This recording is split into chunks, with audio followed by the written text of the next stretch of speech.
няма никакво значение как тренираш, ако ти не можеш да се възстановиш.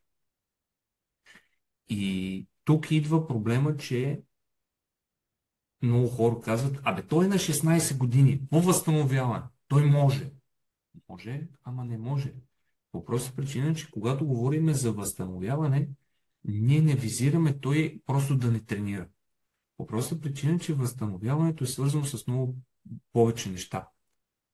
И всички тези неща се свързват по някакъв начин до централната нервна система. И когато централната нервна система прегори, рухва всичко. Няма значение каква е методика. Няма значение, нали, какъв е състезателят. Или че на 16 години. Няма значение колко години. Ти ако не успееш да го възстановиш и то преди всичко на нервна система, ти не можеш да работиш с него.